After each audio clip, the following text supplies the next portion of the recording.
அல்ஹம்துலில்லாஹி ரப்பில் ஆலமீன் வஸ்ஸலாத்து வஸ்ஸலாமு அலா சய்யிதில் முர்ஸலீன் வ ஆலிஹி வஸஹ்பிஹி அஜ்மஈன். சங்கைக்கும் மரியாதைக்கும் உரிய நம் உயிரினும் மேலான கண்மணி நாயகம் ஸல்லல்லாஹு அலைஹி வஸல்லம் அவர்களுடைய எந்த நபியினுடைய புகழை பெருமையை பேசுவதற்கு வரஃபஅனா லக திக்ரக், நபியே உங்கள் புகழை நாம் உயர்த்தினோம் என்று அல்லாஹ் பொறுப்படுத்திக் கொண்டானோ, இந்த உலகத்தில் மனிதர்கள் புகழ்ந்தாலும் புகழாவிட்டால் அல்லாஹுடைய புகழ், அல்லாஹ் என்றும் அசலியாக, அல்லாஹ் அவனுக்கு ஒரு முடிவில்லை, பெருமானாருடைய புகழுக்கும் ஒரு முடிவு இல்லை என்பதற்காகத்தான் அல்லாஹ் தான் பொறுப்படுத்திக் கொண்டார். அருமையானவர்களே, பெருமானாரை புகழ்வதும் ஒரு வகையில ஒரு ஸலவாத் மாதிரிதான். அல்லாஹுவை நாம் சுப்ஹானல்லாஹ் சுப்ஹானல்லாஹ்னு நம்ம தஸ்பீஹ் செய்வது மட்டும் திக்ர் அல்ல, அல்லாஹ்வை பற்றி நாம் நல்லெண்ணம் வைப்பது கூட திக்ர் தான். அல்லாஹ் சுப்ஹானஹு வ தஆலா பெருமானாருடைய புகழை பற்றி பேசக்கூடிய இந்த நிகழ்ச்சியிலே கலந்து கொண்ட நமக்கு நீண்ட ஆயுளையும் ஆரோக்கியத்தையும் தொட்டதெல்லாம் தொடங்கக்கூடிய பாக்கியத்தையும் அல்லாஹ் தந்தருள் புரிவானாக. அருமையானவர்களே, தமிழ்நாட்டில் உள்ள எல்லா பள்ளிவாசல்லையும் பெரும்பாலும் நீங்க பார்த்தீங்கன்னா ஒரு ஃப்ரேம் ஒன்று போட்டிருப்பாங்க. பெரும்பாலும் பள்ளியில போட்டிருப்பாங்க. பெருமானார் ஸல்லல்லாஹு அலைஹி வஸல்லத்தினுடைய இறுதி ஹஜ்ஜிலே அவர்கள் பேசிய அந்த பயானினுடைய தமிழாக்கத்தை போட்டிருப்பாங்க. நீ கொஞ்சம் யோசனை பண்ணி பாருங்க, லட்சக்கணக்கான மேட்டரை ரசூலுல்லாஹ் பேசியிருக்கிறாங்க. ஆனா எல்லாத்தையும் விட்டுட்டு ஒரு குறிப்பிட்ட ஒரு சப்ஜெக்டை மட்டும் எடுத்தாங்க. என்ன பேசிய ரசூலுல்லாஹ்வுடைய அந்த தலைப்பை இந்த ஃப்ரேம் பண்ணி போட்டதுடைய காரணம் என்ன? நீங்க பார்த்தீங்கன்னா அவ்வளோ முக்கியமான, அடுத்த வருஷம் நம்ம உயிரோடு இருக்க மாட்டோம் என்பதை பெருமானார் ஸல்லல்லாஹு அலைஹி வஸல்லம் அந்த பயானுடைய ஆரம்பத்திலேயே சொல்றாங்க. அதனால நான் சொல்லக்கூடிய இந்த விஷயம் காலம் காலமாக நீங்க மனசுல வைக்க வேண்டிய ரொம்ப முக்கியமான பாயிண்ட் அப்படிங்கிறத ரசூலை வலியுறுத்தி தான் சொன்னாங்க. அது என்ன சொன்னாங்கன்னா, தான் நபியாக வருவதற்கு முந்தைய அரபு நாடு என்னென்ன கலாச்சார கேடுல இருந்ததோ, இன்னும் சொல்ல போனால் ஐயாமுல் ஜாஹிலியா என்று சொன்னாலே மடையர்கள் காலம் சொல்வாங்க. என்ன அந்த மடத்தனை இருந்தது? என்ன மடத்தனை இருந்தது என்றால், ஒரு மழை வந்தா சொல்லுவான், இந்த மழை ஆண்டவன் பெய்த மழைன்னு சொல்ல மாட்டான், இது இந்த நட்சத்திரம் இந்த நட்சத்திரத்துல வந்ததுனால மழை பெய்யுதும்பான். யாராவது இறந்துட்டா கன்னத்திலேயே அரைஞ்சிக்கிடுவான், சட்டையை கிழிச்சுக்கிடுவான், ஒப்பாரி வச்சு முடிய விரிச்சு போட்டு ஒப்பாரி வச்சு அழுவான். ஒரு ஆளை பார்த்து உன்னை விட நான் உயர்ந்த ஜாதி, நீ கீழ் ஜாதி கேவலமா பேசுவான். ஒரு கருப்பானவனை பார்த்து ஏ கருப்பியின் மகனேம்பான். இப்படி இனவெறி, அடிமைகளை மனுஷனாவே மதிக்க மாட்டான். ஆடு மாடுகள் எப்படி நம்ம காலாலே மிதிப்போம் பத்திகளை, சிலவன் காலாலே மிதிப்பான் ஆடு மாடு. அடிமைகளை மனுஷனாவே மதிக்க மாட்டான். சொல்ல போனால் சில குடும்பம், பனு தமீம் போன்ற சில குடும்பம் பெண்களை ஒரு மனுஷனாகவே மதிக்க மாட்டான். ஏதோ நம்ம இச்சையை தீக்கிறதுக்கு டாஸ்மார்க் கடையில போய் ஒரு பாட்டில தீக்கி ஊத்துறானா இல்லையா? சிலவன் கஞ்சாவை கசக்கி, கஞ்சா படிக்கிறவன் இது பண்ண தன்னுடைய போதை எப்படி இல்லாம தீர்த்துக்கிறானா இல்லையா? அதுல ஒரு வகை இந்த பொம்பளை நமக்கு போதையை தீர்க்கிற ஒரு பொருள் விளக்கி வச்சிருந்தானே தவிர, இவங்களும் நம்மள மாதிரி ஒரு புனிதமான ஒரு பிறவி. பெண்களை ஒரு சொல்வாங்க, உமர் ரலியல்லாஹு அன்ஹு ஒரு காலம் இருந்தது, அந்த காலகட்டத்தில் பெண்களை நாங்க என்ன செய்யல, ஒரு பொருளாவே, ஒரு செய்யின்னு அர்த்தம், ஒரு மனுஷனாவே மதிக்கல. ஒரு மையத்து மாதிரி தான், மையத்தை கொண்டு மூடுன்னு சொல்லுவோமா இல்லையா? அது மாதிரி ஒரு பொருளாவே மதிக்கல. எப்பொழுது பலம்மா ஜால் இஸ்லாம், எப்பொழுது ரசூல்லா வந்தாங்களோ அப்பதான் பதக்கரவுல்லா, அல்லாஹ் அந்த அவங்களுடைய பெருமையை பத்தி, பெண்களுடைய பெருமையை பத்தி அல்லாஹ் குர்ஆன்ல எவ்வளவு பெருமையை பத்தி அல்லாஹ் சொல்றான். லிரிஜால் நஸீபு மிம்மக்தஸபு வலின் நிஸாய் நஸீபு மிம்மக்தஸபன. தலாக்கு சொல்ற உரிமை ஆம்பளைக்கு இருந்தால், தனக்கு பிடிக்காத கணவனை வேண்டான்னு முடிவெடுக்கிற குழுவோட உரிமை பொம்பளைக்கு இருக்குன்னு சொல்ற அந்த உரிமையை தானே அல்லாஹ் சொல்லி காட்டுறான். பொம்பளைக்கு உரிமை இருக்கு, அவங்களுக்கும் சொத்து இருந்தால் பெண்களுக்கும் சொத்து உரிமை இருக்கிறது. ஆக பெண்களுடைய பெருமைகளை, பெண்ணினுடைய விஷயங்களை இந்த வார ஜும்மால கூட நான் பேசினேன். 10 பெண்களுக்கு சொர்க்கங்கிறான் அல்லாஹ் குர்ஆன்ல.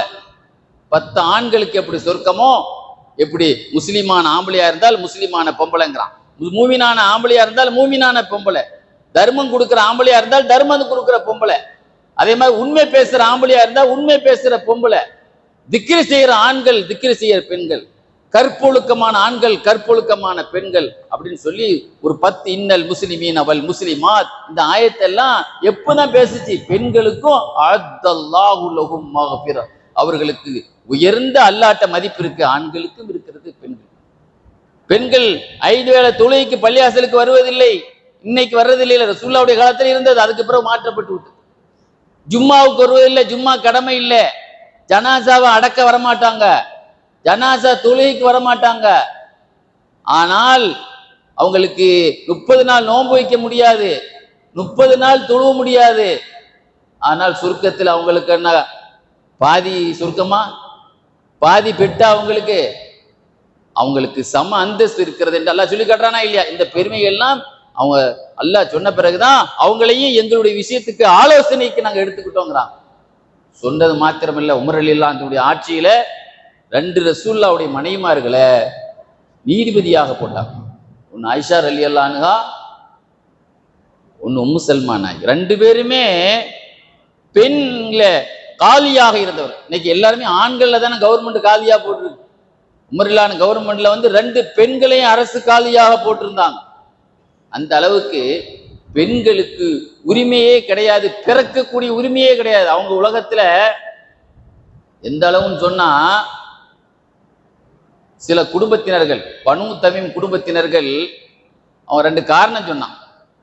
அல்லாஹ் குர்ஆன்ல சொல்லி காட்டுறான், நாம் அவங்களுக்கு நல்ல செய்தி, பொம்பளை பிள்ளையை கொடுத்து நல்ல செய்தி சொன்னா அதை கெட்ட செய்தியாக அவன் மாத்திக்கிடுவாங்கிறான். பாருங்க, நல்ல செய்திங்கிறது நிறைய பேர் பொம்பளை பிள்ளை பிறந்தா வாட்ஸ்அப்ல போடுறதே இல்லை, யார்ட்டையும் சொல்றதே இல்லை. கேட்டா பொம்பளை பிள்ளையான்னு கேட்டுவானோ அப்படின்னு சொல்றது இல்லை. ஒரு ஆம்பளை பிள்ளை பிறந்துட்டா வாட்ஸ்அப்ல செய்தி, துவா செய்யுங்கள் துவா செய்யுங்கள், எனக்கு ஒரு அழகான ஆம்பளை பிள்ளை பிறந்திருக்கிறது, துவா செய்யுங்கள் துவா செய்யுங்கள் பரப்பிக்கிட்டே இருக்கான். அப்போ அன்னைக்கு உள்ள ஐயாமுல் ஜாஹிலியால உள்ள வேலையைத்தானே இன்னைக்கு இவனும் சில பேர் இருக்கிறான். அதை அல்லாஹ் என்ன சொல்றான், நாம நல்ல செய்தி சொன்னா சில பேருக்கு முகம் கருத்துதுங்கிறான். அது யாருக்கு, ஏன் அதை கருத்துன்னு சொன்னா 2 காரணம் எழுதுறாங்க. இன்னைக்கும் பாருங்க, பொம்பளை பிள்ளைய கல்யாணம் முடிச்சு கொடுத்துட்டு நிறைய பேர்கள் பிரச்சனைக்காக வேண்டி தலைகுனிவு ஏற்படுது. ஒன்ன நீ கொடுத்தானே இருக்காங்கிறான் அன்னைக்கு பேச்சுல. ஒன்ன நீ கொடுத்தா நீ அடங்கித்தான் போகணும். அரபு நாட்டுக்காரன் யாருக்கும் அடங்க மாட்டான். 2வது, அவங்க ஏன் பெண்களை புதைச்சாங்கன்னா, சில குடும்பம் பெண்கள் எல்லாம், அதாவது அவன் சொன்னான் மலக்குமார்கள் எல்லாம் அல்லாஹ்வுடைய பெண்கள் சொன்னான். மலக்குமார்களை பார்க்க முடியாது. அப்ப அல்லாஹ்வுடைய பெண்கள் அல்லாஹ் கோசால வச்சிருக்கான்.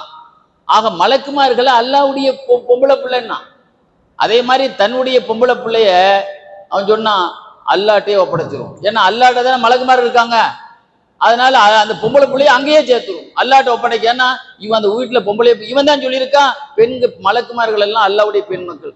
ஏன் நீமே மலக்குமார்கள் அல்லாஹ்வுடைய பெண் மக்கள்னு சொல்லிட்டு நீயே பெண் மக்களை வீட்டுல வச்சிருக்க, அது கேவலமா இருக்குமே, அதனால அல்லாஹ்ட்டையே ஒப்படைக்கிறதா நல்லதுன்னா.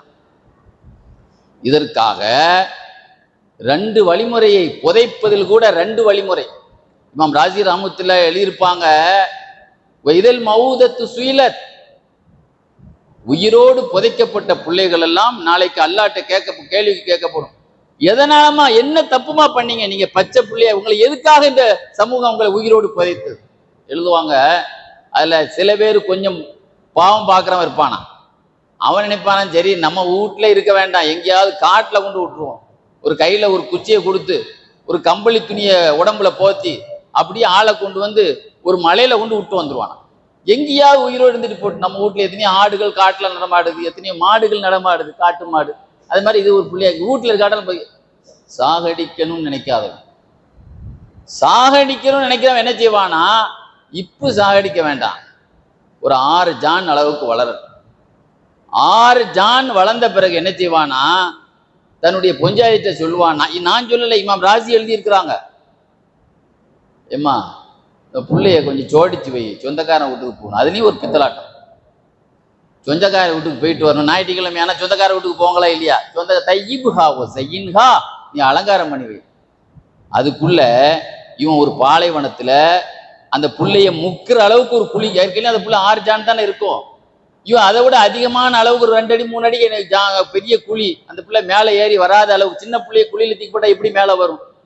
அதனால இவன் பெரிய குழி, பாலைவனத்துல தான் நிறைய சீக்கிரம் தோண்டிடலாமே, கையாலேயே தோண்டிடலாம், அவ்வளவு மண் இருக்குமே. கூட்டு போவான். கூட்டு போய் உள்ளூர் அந்த குழியப்பாரு, சின்ன புள்ளியில வேடிக்கை பாப்பா ஏதோ குழிய காட்டுறாரு, ஏதோ குழிக்குள்ள ஏதோ பூனை ஏதாவது இருக்குமோ, வேற ஏதாவது நிக்குமோன்னு பார்க்குமா இல்லையா. பார்க்கும்போது பின்னால ஒரே தள்ளி. எவ்வளவு கொடுமை பாருங்க. இந்த செய்தியை கேட்கும்போது நமக்கே சொல்ல நடுங்குது. எவ்வளவு பெரிய கல்லஞ்சக்காரன் பாருங்க, பெத்த புள்ள. ஆனா அது எந்த தாயும் அதை செய்யல, தகப்பன் தான் அதை செய்யும். இதோட கொடுமையான விஷயம் என்ன தெரியுமா? சொல்லுவார்கள், திஹியத்துல் கலபி ரலியல்லாஹு ஒரு காலத்துல பெரிய தொழிலதிபர். அரபு நாட்டிலே சபா மலையில இருந்து கிளம்பக்கூடிய ஏரின்னு பார்த்தா கண்ணுக்கு 8 தொலைவில் இருக்கக்கூடிய ஒட்டகம் ஒண்ணு கதீஜா நாய்க்கு பாதினா பாதி திஹியத்துல் கலபி அவர்களுக்கு பாதியா இருக்கும். அவ்வளவு பெரிய தொழிலதிபர், ஆண் அழகராக இருந்தவர்கள். எந்த அளவுக்குன்னா ஜிப்ரீல் அலைஹிஸ்ஸலாமே அவங்க உருவத்துலதான் வருவாங்க பெரும்பாலும். ஏன் மற்ற சஹாபிகள் உருவத்திலேயே வரலன்னு எழுதுவாங்க. ரொம்ப வெக்கப்பட்டவங்களாம். அவங்க முகத்தை பார்க்கறதுக்கு அரபு நாட்டு பொம்பளைகள்லாம் ரோட்டுக்கு வந்துருவாங்களாம். அவர் முகத்தை அந்த அழக யூசுப் அலைஹிஸ்ஸலாத்துடைய அழகை ரசிக்கிறதுக்காக. எப்படி எகிப்து நாட்டு பெண்கள் ஆப்பிளை அறுபதா கத்தி அறுத்தாங்களா இல்லையா, திஹியத்துல். அதனாலேயே வெக்கப்பட்டு தான் மூடிக்கிட்டே வருவாங்களாம். தான் பேஸ்கவர் போட்ட மாதிரி மூஞ்சிக்கிட்டு, தான் மூஞ்சி யாரும் பார்க்க கூடாது. அவ்வளவு பேணுதலான ஆள். நீ கொஞ்சம் கருப்பா இருந்தாலே பவுடர்லாம் போட்டு நல்ல மேக்கப் பண்ணிட்டு நிறைய பேர் வர்றான்.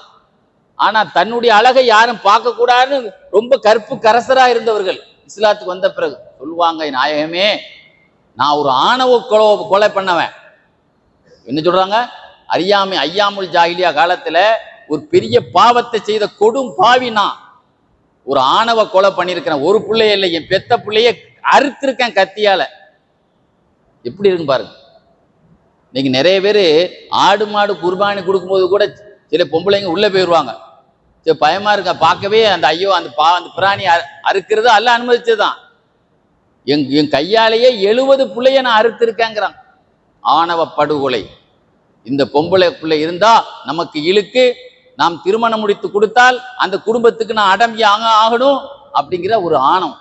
இன்னைக்கு ஆணவ படுகொலை பத்தியில திருநெல்வேலியில துரத்தி ஒருத்தரை கவின்கிற ஒரு பையனை வெட்டாங்களா இல்லையா, துரத்தி ஆணவ படுகொலை. பாருங்க, சொல்ல அதை கேட்டு அப்படியே அழுதுட்டாங்க. நான் செய்தது அந்த காலம், நீ களிமா சொல்லி இருக்கிறதுனால அல்ல அவன் பாவத்தை மன்னிச்சுட்டான்னு சொன்னாங்க ஸல்லல்லாஹு.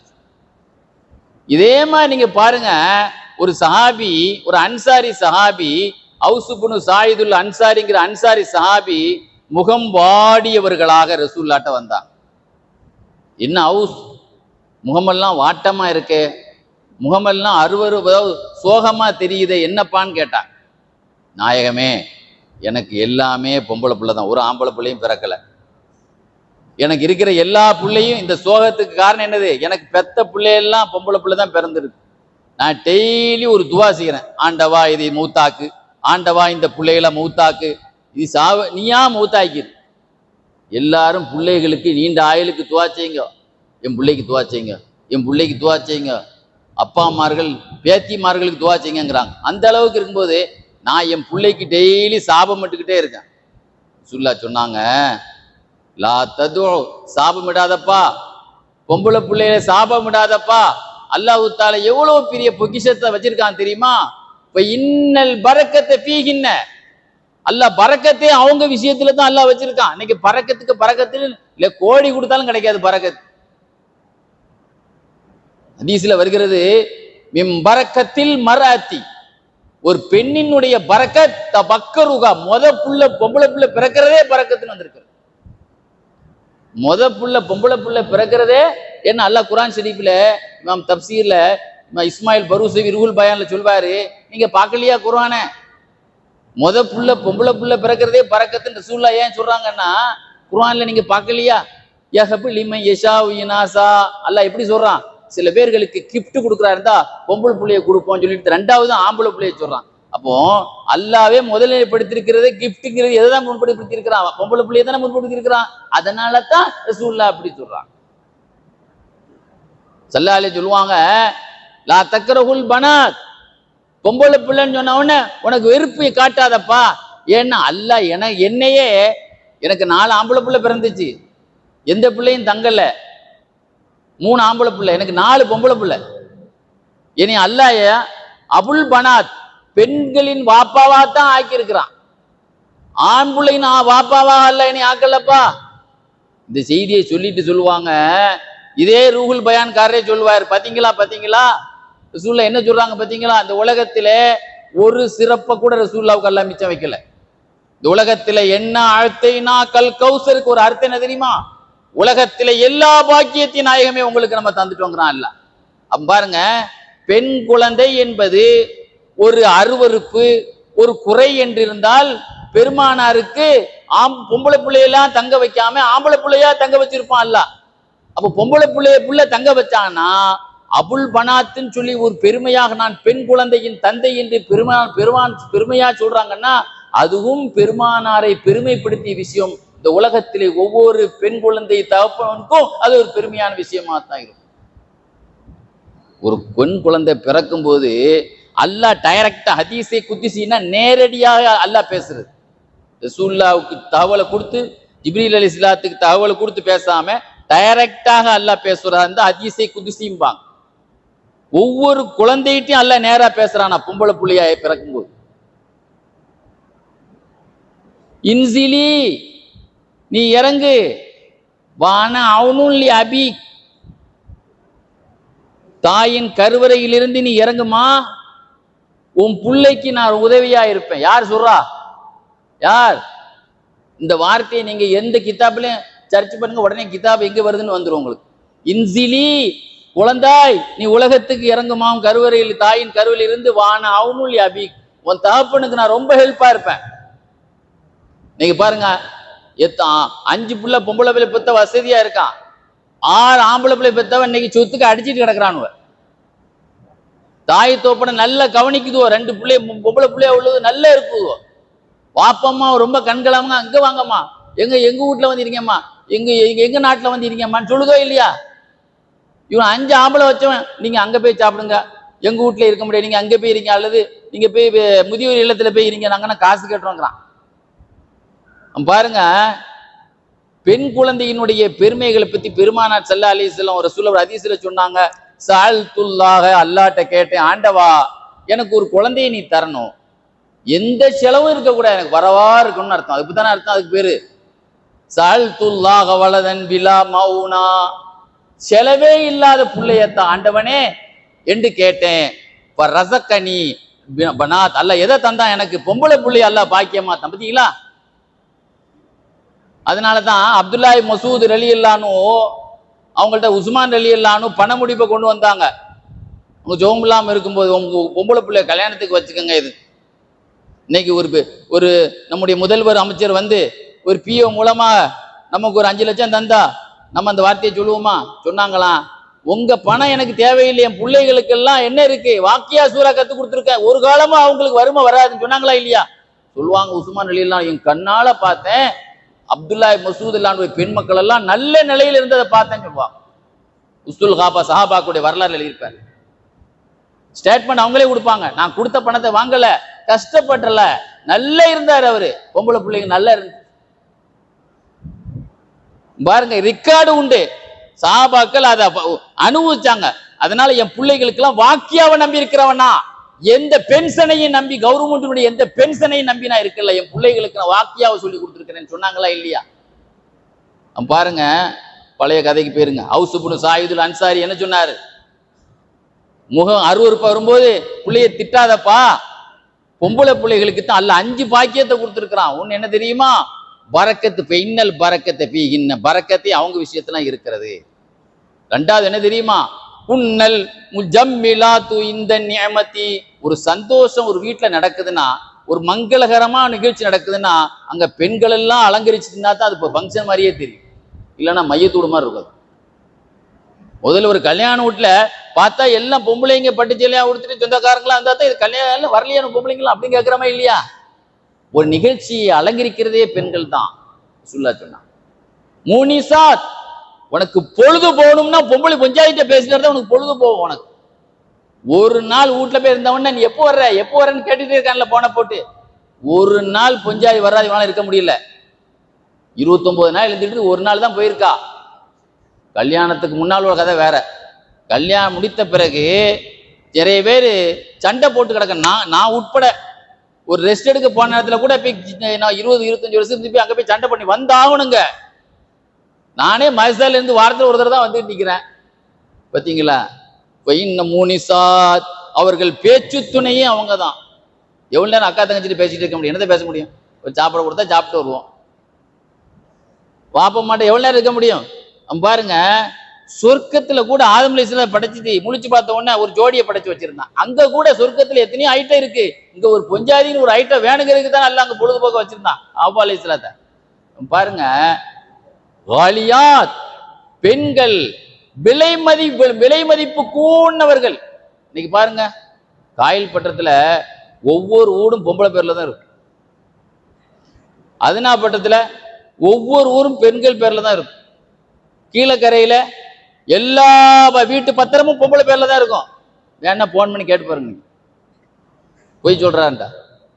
அவ்வளவு பேர் வீட்டு பத்திரம். அப்ப எவ்வளவு அங்க மதியம் அவங்க. இன்னைக்கு அரபு நாட்டை எடுத்துக்கிட்டா எல்லா பில்டிங்கும் பெரும்பாலும் பொம்பளை பேர்ல தான், அரபி பெண்கள் பேர்ல தான் இருக்கும்.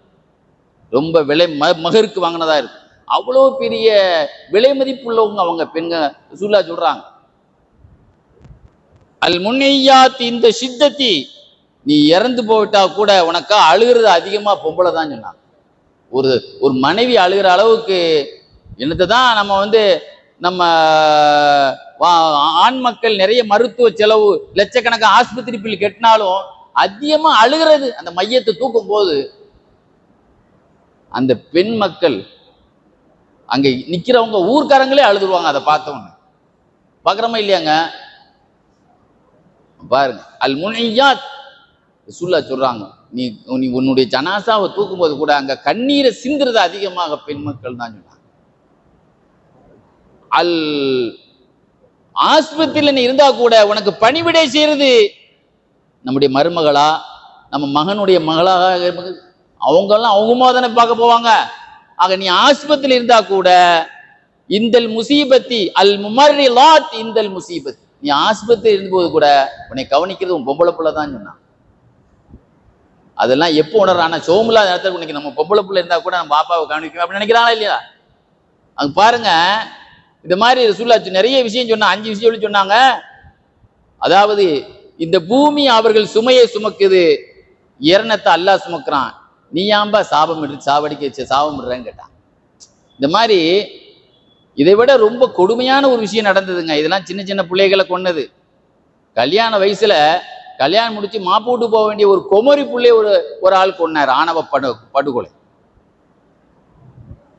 அல்லாமா குர்துபி ரஹ்மத்துல்லாஹி அலைஹி தஃசீர் எழுதியிருப்பாங்க, அது கஸிரல்லதீன கத்தலு அவுலாதஹும் சஃபாம் பிகைரி இல்ம், மடத்தனமான முறையில் பெத்த பிள்ளைகளை கொன்றவர்கள் நிச்சயம் மர்மையிலே வெற்றி நஷ்டவாளிகள்.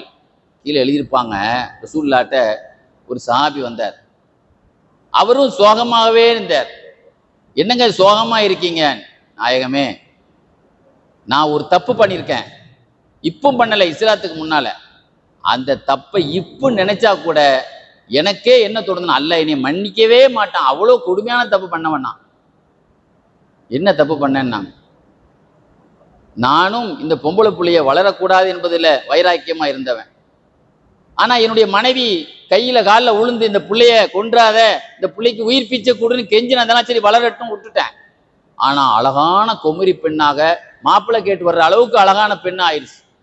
எந்த நிகழ்ச்சி நம்ம வீட்டில் நடக்கக்கூடாது, யாருக்கும் கல்யாணம் முடிச்சு கொடுக்க கூடாதுன்னு நினைச்சேனோ, இப்ப அதுவே நம்ம ஊட தேடி பல பேர் மாப்பிள்ளைக்கு பொண்ணு கேட்டு வர்றானேன்னு சொல்லிட்டு இனிமேல் ஒரு நிமிஷம் கூட இந்த பிள்ளை வீட்டுல இருக்கக்கூடாதுன்னு சொல்லிட்டு நான் என்ன செய்தேன், ஒரு கிணறை பார்த்து வச்சுட்டு வந்தேன். இந்த கிணறுல தான் அந்த பிள்ளையை தள்ளணும். பொஞ்சாதிட்ட போய் சொன்னேன், சொந்தக்காரி வீட்டுக்கு போறேன், சொந்தக்கார வீட்டுக்கு போறேன், தையி புகா செய்யின்ஹா, அலங்கரிச்சு வையின்னு சொல்லிட்டேன். இங்க இருந்து கூட்டு போய் காட்டை கொண்டு வயசு பொண்ணு அங்க பெரிய பிள்ளை தெரியுமில்ல, காட்டுக்கு கூட்டு வந்திருக்கிறான். கிணத்தையே ஊத்து பார்த்துட்டு இருக்கான். நம்ம பாப்பா என்னை எங்க அந்த அம்மா உசாரா அனுப்பிச்சு, சத்தியம் பண்ணாதான் என் புள்ளைய அனுப்புவேன், அல்லாஹ் சத்தியமாக பத்திரமாக என் புள்ளைய கொண்டு வருவேன், சத்தியம் பண்ணு, சத்தியமா கொண்டு வருவேன். சரி நம்ம வாப்பா சத்தியம் பண்ணிட்டாரு, தைரியமா போச்சு. கிணற போய் பார்த்துட்டு இருக்கான் அந்த ஆள் காட்டுல போய். உடனே விளங்கிருச்சு, ஆகா சொந்தக்காரன் சொல்லிட்டு நம்மளை கிணத்துக்கு பாலைவனத்துக்கு வந்து கிணத்துக்கு வந்து பார்த்துட்டு இருக்கானே, வாப்பா என்னைய கொல்லவா நாடுறீங்க வாப்பா, துரி இதுவான் தக்குத்துலனி. அந்த அம்மா அந்த பிள்ளை எப்படி பேசுது பாரு, யா பத்தி துரி இதுவான் தக்குத்துலனி, என்ன கொல்லவா நினைக்கிறீங்க வாப்பா. கட்டி பிடிச்சி அழுதுங்க. கல்லஞ்சக்கார் அவர் என்ன செய்யல, இஸ்லாம் செய்ததான் ரசூல்லாவுடைய வேலைங்க. ரசூல்லா அந்த சஹாபாக்களுக்கு எவ்வளவு பெரிய பாசத்தை வளர்த்தாங்க பாருங்க. கல் நெஞ்சம் எல்லாம் மென்மையான நெஞ்சமா மாத்தி கொடுத்தாங்களா இல்லையா? உடனே எனக்கு அந்த புல்ல அழுத உடனே பாசம் மாறி. ரெண்டாவது செய்தான் என்ன செய்தான், எண்ணத்தை கூட்டினான். கடைசியில வாப்பா இம்மாட்ட சத்தியம் பண்ணிருக்கிய, பத்தி லா துளியே, சத்தியத்துக்கு மாத்தம் பண்ணாதீங்க வாப்பான். அவந்தால் காதலே அந்த செய்தான் மிகைத்து விட்டான். அந்த பிள்ளைய தலை குப்பரை தள்ளினேன்னு சொல்ற, அவரே சொல்ற, தலை கீழே விழுற அளவுக்கு தள்ளின. அப்படி எப்படி இருக்கும்? அது விழும்போது விழுந்துச்சான். கத்தல் தண்ணி வாப்பா என்னை கொன்னுட்டிய வாப்பான்னு சொல்லிட்டு கொன்னுட்டு ஓடல, சத்தம் நிக்கிற அளவுக்கு. ஏன்னா மேலே ஏறி வந்துடக்கூடாது பத்திலா, நின்ன உயிர் போன வர, உயிர் போய் சத்தம் நிக்கணும், அது வரைக்கும் நின்னுட்டு தான் மண்ணை தள்ளுனுங்கிற சொல்ல. அப்படியே கேட்டு அழுதுட்டாங்க. சல்லாலிசன் அழுதுட்டாங்க. அது சொன்னாங்க, எனக்கு மாத்திரம் அல்லாஹ் ஒரு அதிகாரத்தை தந்திருந்தால், வலவ் உபிர்த்வன் வாகிப அஹதன் மின் அம்ரில் ஜாஹிலியா, மடையர்கள் காலத்திலே செய்த தப்புகளை தண்டனை கொடுக்கிற அதிகாரத்தை எல்லாம் எனக்கு தந்திருந்தா உன்னை எல்லாம் சும்மா விட்டுருக்க மாட்டேன் இந்த ஆணவ கொலை பண்ணதுக்குன்னு சொன்னாங்க. எவ்வளவு பெரிய கொடுமை. திமு அப்துல் காதர் நானும் ஒரு காலத்துல வாணியம்பாடியில பெரிய பேராசிரியரா இருந்தார் தமிழ் துறையில. நானும் அவரும் ஒரு 10-15 வருஷத்துக்கு முந்தைய ஒரு மீலாது விழால பேசும்போது அவர் யதார்த்தமா ஒரு செய்தி சொன்னார். இந்த தலைப்புக்கு தோதுவானதுன்னு நினைக்கிறேன். இன்றும் அறியாமை காலத்துல எப்படி உயிரோடு சின்ன பிள்ளைகளையும் பெரிய ஆட்களையும் கத்தியால அறுத்து கொண்ட மாதிரி கரூர் காங்கயம் போன்ற ஊர்களில் பொம்பளை பிள்ளை பிறந்து விட்டால் கள்ளிப்பாலை கொடுத்து கொள்ற பழக்கம் இன்னும் இருக்கிறது அப்படின்னு சொன்னார். என்ன சொன்னாரு? இன்னும் சில ஊர்கள் இருந்து கொண்டு இருக்கிறது. நல்லா காப்பாற்றுவானா பாருங்க. எப்படிப்பட்ட அந்த அறியாமை காலத்துல உள்ள பெண்களுக்கு அந்த பிறப்புரிமையே இல்லை. நீங்க பாருங்க, அமெரிக்கா 100 வருஷம் தான் ஆச்சு ஓட்டுரிமையே கொடுத்துருக்கான். ஓட்டு போட உரிமையே இன்னைக்கு அமெரிக்காவில் வந்து பெண்களுக்கு அவங்களுக்கும் ஓட்டு உரிமை வந்து 100 வருஷம் தான் ஆச்சான். இன்னைக்கு இந்தியாவை எடுத்துக்கங்களேன், 1929 தான் பெண்களுக்கு ஓட்டுரிமை. அது வரைக்கும் பெண்களை ஒரு உரிமைக்குரிய ஆளாக அவங்க மதிக்கல. இந்தியாவில் 150 வருஷம் தான் ஆச்சு. ஒரு பொம்பளைக்கு கணவன் இறந்து விட்டால் அந்த கட்டை எரியும் பொழுது அந்த பொம்பளை தூக்கொண்டு அந்த நீன் சேர்ந்து எரின்னு போட்டு போயிடுவானா, உடன்கட்டை. இந்த அம்மா போய் அதுல போய் உழல, நீ அடுத்த ஆளுக்கு யாருக்கும் திரும்ப அவரோடு சேர்ந்து நீனும் எரிஞ்சிடும். 150 வருஷத்துக்கு முந்தி இந்தியாவிலே ஒரு பெண் விதவையானால் விதவையாக வாழ அணியதில்லை, அவ யாரோடு சேர்ந்து உயிரோடு எரிஞ்சான். அவன் இறந்து போய் எரியிறான். நீ உயிரோடையே எரிய வச்ச நிலைதான் இந்தியாவில் இருந்தது. மாத்திரமல்ல, இன்னைக்கு ஜனநாயக தொட்டில் என்று தன்னை மார்தட்டி கொள்ளக்கூடிய பிரிட்டிஷ்ல கூட 1963 தான் பெண்களுக்கு சொத்துரிமைன்னு எழுதியிருக்கான். ஆனா உஹது போர் என்று நடந்ததோ அந்த போரில் மதீனாவின் அன்சாரியினுடைய தலைவர் சாயித் இப்னு ரபியுல் அன்சாரி ரலியல்லாஹு அன்ஹு பெருமானாரின் காதலராக, நாயகமே நானுடைய கடைசி நேரத்திலேயும் சொர்க்கத்து வாடையை சுவாசிக்கிறேன் நாயகமே, என் சலாத்தை பெருமானாருக்கு சொல்லிடுங்கன்னு சொல்லி கண்ணை மூடினாரே, அவருடைய சொத்தை பிள்ளைகளுக்கு கொடுக்காமல் அவருடைய தம்பிமார்கள் எல்லாம் ஆட்டையை போட்டான். அப்பொழுதுதான் பெண்களுக்கு சொத்து உண்டு நல்லா அந்த ஆயத்தை என்ன செய்தான் இறக்கி காட்டினான். தப்சீர்ல பாக்குறோமா இல்லையாங்க? 1100 வருஷம் ஆச்சு பெண்களுக்கு சொத்து இருக்குன்னு சொல்லி அந்த சப்ஜெக்டை பேசு. சரி, ஒரு பக்கம் இருக்கட்டும். இன்னைக்கு பாருங்க, பார்லிமெண்ட்ல மசோதா தாக்கல் பண்ணக்கூடிய ஒவ்வொரு செய்தியும் ஐயாமுல் ஜாஹிலியா மடையர் காலத்துல என்ன இருந்ததோ அதே தீர்மானம் தான் இன்னைக்கு. சமீபத்தில் ஒரு தீர்மானம் பார்லிமெண்ட்ல என்ன நிறைவேற்றப்பட்டிருக்கு தெரியுமா? சுதந்திர தினத்தை முன்னிட்டு நீண்ட காலமாக ஆயுள் கைதியா இருக்கக்கூடியவர்கள் விடுதலை செய்யலாம், ஆனா முஸ்லீமா இருக்கக்கூடாது. அவங்க யார் மட்டும்தான்? முஸ்லீம் அல்லாதவர்களா தான் இருக்கணும். எவ்வளவு பெரிய இன துரோகம் பாருங்க. இந்த இந்தியா சுதந்திரம் வாங்குறதுக்கு இந்து கிறிஸ்துவர்கள் அத்தனை பேர்கள் தானங்க போராடினாங்க. இவர்கள் அவங்க மரணம் தான் அவங்கள பிரிக்கணும். ஆயுள் கைதிகள் யாரைனாலும் கொண்டு வருவோம், ஆனா முஸ்லிம்கள் மாத்திரம் இதிலே வரமாட்டார்கள். சிஏவுடைய தத்துவம் என்ன? என்ஆர்சியினுடைய தத்துவம் என்ன? எத்தனை வருஷம் இருந்தாலும் எந்த நாட்டுக்காரனும் இங்க இருப்பான். ஆனா பாகிஸ்தானா இருந்தா நாம இருக்க விட மாட்டோம், இலங்கையா இருந்தா இருக்க விட மாட்டோம், முஸ்லீம்னா பங்களாதேஷா இருந்தா இருக்க விட மாட்டோம். இவர்கள் எல்லாம் அவர்கள் முஸ்லீம் அல்லாதவர்களுக்கு தான் இது பொருந்தும், தமிழ் அல்லாதவர்களுக்கு தான் பொருந்தும், இலங்கைக்கு பொருந்தாது. எவ்வளவு பெரிய விஷயம் பாருங்க. ஸல்லல்லாஹு அலைஹி வஸல்லம் துடைய காலத்துல இன்னைக்கு ஒரு கைதிட்ட கூட இன்னைக்கு லாக்அப் டெத், இந்த வருஷத்திலேயே 23 பேர்கள் கைதிகளாக கொல்லப்பட்டிருக்கிறார்கள். சித்திரவதை செய்யப்பட்டு விசாரணை கைதி, குற்றம் நிரூபிக்கப்படாமல். பெருமானார் ஸல்லல்லாஹு அலைஹி கைதிகளுடைய பேட்டியை நான் நிறைய பார்ப்பேன். போலீஸ் ஸ்டேஷன் வந்திருப்பாங்கல்ல, அதில் ஒரு ஆள் சொல்றாரு, அங்கெல்லாம் சாப்பாடே ஒழுங்கா இருக்காதுங்க, திங்கவே முடியாதுங்க, காசு கட்டி தாங்க நல்ல சாப்பிடணும், அல்லது அங்க வேலை பார்த்த சம்பளத்துல தான் காசு கட்டி இருக்கலன்னா நாங்க சாப்பிடவே முடியாது. உள்ள போன உடனே ஒட்டு துணி இல்லாம நிர்வாணப்படுத்தி ஆம்பளையானாலும் பொம்பளையானாலும் தோப்புக்கரணம் போடணும். இதெல்லாம் ஒரு மனித உரிமை மீறல் அல்லவா இது? சூல்லாவுடைய ஹதீஸ்ல கைதிகள் ஒரு பாடம் வருது. பதிரு போர்ல கைதிகள் 70 பேர் இருக்கிறாங்க. சூல்லா ஒரு உத்தரவு போடுறாங்க, எல்லாத்துக்கும் ரொட்டிங் கறி கொடுக்குறாங்க. என்ன விருந்தாளி அவங்க? இஸ்தௌசு உசாரா கைரன், கைதிகளை நல்ல கவனிங்க. விருந்தாளிகள் வந்து என்ன சொல்லுவாங்க? விஐபி வந்தா என்ன சொல்லுவாங்க? கைதிகளை நல்ல கவனிங்க சொல்வார்கள். முஸாப் இப்னு உமைர் ரலியல்லாஹுடைய சகோதர தம்பி சொல்வாரு, அபு அசீஸுக்கு உமைர் சொல்லுவாங்க, நான் ஒரு அன்சாரி சஹாபியுடைய வீட்டுல கைதியாக இருந்தேன். அந்த அன்சாரி சஹாபி பேரு முஹரிஸ் இப்னு ஃபதுல். ரசூலுல்லாஹ் கைதிகளை ஸ்பெஷலா கவனிங்கன்னு சொன்ன உடனே ரசூலுல்லாஹ்வுடைய உத்தரவை தலையில் கொண்டு இன்னைக்கு முதலமைச்சர் கல்ல கவனிங்கன்னு சொன்னா கூட உள்ள இருந்துட்டு ஒருத்தர் என்ன செய்யறான், அதை வாங்கி தான் தின்னுட்டு அவங்கள பட்டினி போட்டான். நிறைய பேருக்கு இல்லைங்க, இங்க இருந்து கைதிகளுக்கு ஏதாவது சொந்தக்காரங்க கொடுத்து விட்டு அதை வாங்கி தான் தின்னுட்டு அவங்களுக்கு கொடுக்கறது இல்லை. ரசூலுல்லாஹ் சொன்னதுக்காக அந்த வீட்டில் உள்ளவங்க தான் பழத்தை தின்னுட்டு சைவ உணவை எடுத்துட்டு எங்களுக்கு அசைவ உணவு ரொட்டியும் கறியும் தந்தாங்க. எவ்வளவு பெரிய மரியாதை! ஒரு ரசூலுல்லாஹ்வை கொல்ல நினைத்தார் ஒரு மனிதர், அவரை கொத்தோடு கொலையோடு தூக்கிட்டு வந்தாங்க. நாயகமே, இவர் உங்களை கொல்ல திட்டமிட்டு இருக்கிறார், இவனை ஆளுக்கு ஒரு அடியா அடிச்சு கொள்ளுங்க அப்படியா சொன்னாங்க ஸல்லல்லாஹு அலைஹி வஸல்லம். தம்பி பயப்படாத, உன்னை ஒன்றும் பண்ண மாட்டலாம் துறாள், நீ பயப்படாத தம்பி, நீ நினைச்சா கூட என்னை கொல்ல முடியாது, நீ நினைச்சா கூட என்ன கொல்ல முடியாது, அதனால நீ கொள்ளை நினைச்சதுக்காக வேண்டி உன் நடவடிக்கை எடுக்க மாட்டேன். ஒரு வெட்டு வெட்ட சொன்னா சஹாபாக்கள் ஒரு ஆளே போதுமே. ஸல்லல்லாஹு அலைஹி ஜாபிர் ரலியல்லாஹு சொல்லுவாங்க, திடீர்னு ரசூலுல்லாஹ் ஒரு சவுண்டு போட்டாங்க நஜீத் போர்ல, ஓடியாங்க ஓடியாங்க ஓடியாங்க ஓடியாங்க, ஒருத்தன் வந்திருக்கான் ஓடியாங்க. எல்லாரும் மதியம் தூங்கிட்டு இருந்தோம், ஓய்வு எடுத்துட்டு இருந்தோம். திடீர்னு ரசூலுல்லாஹ் கூப்பிடுறாங்களேன்னு வந்து பார்த்தா ஒரு ஆள் குத்த வச்சு உட்கார்ந்து இருக்காரு. இந்த ஆள் என்ன பண்ணான் தெரியுமா? நான் தூங்கும் போது என் வாழை எடுத்து என்னை வெட்ட ஓடி வந்தான். வாழை உருவிக்கிட்டு யார் காப்பாத்துவா அவங்கள? அல்லாஹ்ப்பா, எவ்வளவு பெரிய சொல்ல, அல்லாஹ் என்னை காப்பாத்துவான். தப்புன்னு வாள் ஜிப்ரீல் அலைஹிஸ்ஸலாம் கையை தட்டி விட்டாங்க.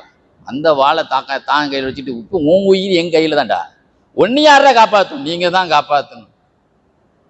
அவன் தான் உட்காந்துருக்காங்க, குரங்கு குத்த வச்சமா உட்காந்துருக்கான் ஒரு ஆள். ரசூலுல்லாஹ்வை கொல்ல வந்தவன். சஹாபாக்கள்லாம் ரசூலுல்லாஹ்வை நீ கொல்ல வந்தேன்னு சொல்லி அவன் உன்னுடைய உடம்புல உள்ள ஒவ்வொரு நரம்பையும் பிடுங்கிட்டு விட்டுருவாங்க. ஏன்னா தன் உயிரே போனாலும் பரவாயில்லை, ரசூலுல்லாஹ்வுடைய உயிர் பாதுகாக்கப்படுவதற்காகவே ரசூலுல்லாஹ் உம்ராவுக்கு வரும்போது சேர்த்து சுத்தி அணைச்சு பிடிச்சிருந்தாங்க. தம்முடைய உடம்புல எந்த அம்பு பாஞ்சாலும் ரசூலுல்லாஹ் உடம்புல விழுந்துடக்கூடாதுன்னு. அந்த நபியா நான் கண்ணும் கருத்துமா எங்க கண்மணியை பாதுகாக்கிற நபியடா நீ வேட்டையாட வந்திருக்க நீ அப்படின்னு அடிக்க பாயும் பொழுது நகம் கூட பட விடலை ஸல்லல்லாஹு அலைஹி வஸல்லம். விடுங்க போக போடும். நீ அடுத்து யாரோடும் போருக்கு என்னுடைய எதிரியோடு வரக்கூடாதுன்னு அனுப்புனான். அந்த மனிதர் போய் சொன்னாராம், உலகத்திலேயே சிறந்த ஒரு மா மனுஷன் இருந்து நான் வந்திருக்கிறேன். இதுதாங்க பெருமானாருடைய கைதிகளுடைய வரலாறு. பாருங்க, ரசூலுல்லாஹ்வுடைய இன்னைக்கு கைதிகளாக போனவங்க எல்லாம் போனமா தான் வெளியே வர்றான்.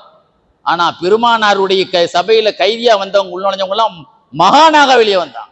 பாருங்க, ஒரு நாள் ரசூலுல்லாஹ்வுடைய பள்ளிவாசல ஒரு தூண்ல ஒரு கைதியை கெட்டப்பட்டிருந்தது. அந்த கைதிட்ட வந்து கேட்குறாங்க, அவர் ஒரு அரசர், ஏங்க நான் உங்களை என்ன தண்டனை கொடுக்க நீங்க எதிர்பார்க்குறீங்க? நாயகமே, நீங்க என்னைய தூக்கு போட்டாலும் சரி, அதுக்கு தகுந்த தப்புகள் நிறைய பண்ணியிருக்கேன், உங்க ஆட்களை நிறைய பேர் நான் கொண்டிருக்கேன், அதனால நீங்க மரண தண்டனை கொடுத்தாலும் அது சரியான தீர்ப்பு தான். ஆனால் உங்களுடைய அருள் குணத்தால் எனக்கு பொது மன்னிப்பு கொடுத்தா என் நாட்டில் இருந்து நான் ஒரு அரசன், உங்க நாட்டுக்கு நிறைய பொருளாதாரத்துக்கு என்ன செய்வேன், எக்ஸ்போர்ட் பண்ணுவேன், நிறைய தானியங்களை அனுப்பி வைப்பேன், உங்க நாட்டையே என்ன வியாபாரிகளுக்கு நிறைய சரக்கு அனுப்பி வைப்பேன். 3 நாள் கேட்டுட்டு போனவங்க 3ஆவது நாள் இந்த ஆளை அவுத்து விடுங்கண்ணா. தப்பிச்சேன் பிழைச்சேன் தாய் நாட்டை நோக்கி ஓடலைங்க. ஒழுவு செய்து ஒரு தோட்டத்துல ஒழுவு செய்து வந்து ரசூலுல்லாஹ்வுடைய கையை பிடிச்சு, கண்மணியே, நேத்து வரைக்கும் உலகத்திலே உங்க முகம் தான் எனக்கு அருவருப்பான முகம், இந்த 24 மணி நேரத்துல நீங்க தான் எனக்கு பிடிச்ச முகம். என் தாய் முகமோ தந்தை முகமோ பொஞ்சாதி முகமோ புள்ள முகமோ இல்லை, உங்க முகம். 24 மணி நேரத்துக்கு முந்தி எனக்கு உலகத்திலேயே பிடிக்காத ஊர் இன்னைக்கு இந்தியாவுக்கு சில நாடுகளை பிடிக்காது. அந்த பேரை கேட்டா கிரிக்கெட்டை கூட அனுப்பக்கூடாதுன்னு அந்த அளவுக்கு நம்ம அது வெறியா இருக்கிறோம், மொழி வெறி, இன வெறியில.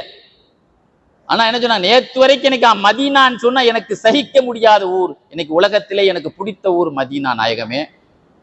நேற்று வரைக்கும் எனக்கு இஸ்லாமிய மார்க்கம் என்றால் பிடிக்காது, இன்னைக்கு நமக்கு தொப்பி பாய கண்ட நிறைய பேர் பிடிக்காது.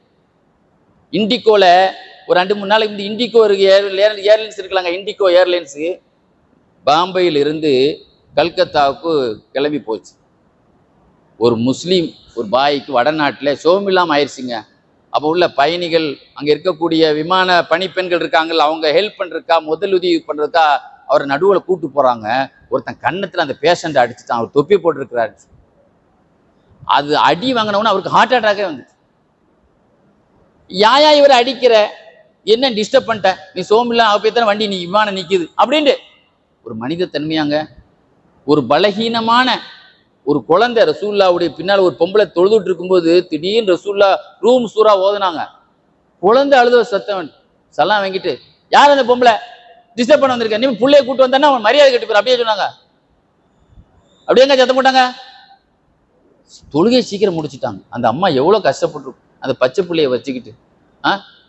எவ்வளவு பெரிய ஒரு பலகீனமான ஆட்கள் மீது எவ்வளவு பெரிய இரக்கம். சமீபத்தில் ஃபேஸ்புக்கில் ஒரு செய்தி பார்த்தேன்.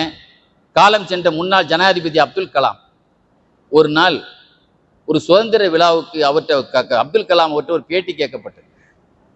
நீங்க எத்தனையோ நிகழ்ச்சியில கலந்துருப்பீங்க, எத்தனையோ சாதனைகள் சயின்டிஸ்ட் ரீதியில எத்தனையோ சாதனைகளை, விஞ்ஞான ரீதியில ஏவுகணைகள் ரீதியில எத்தனையோ சாதனையை படைச்சிருக்கீங்க, உங்களுக்கு சந்தோஷம் அளிக்கக்கூடிய செய்தி ஏதாவது உங்க வாழ்நாளில் உண்டா அப்படின்ட்டு அப்துல் கலாம்கிட்ட பேட்டி கேட்கப்பட்டது.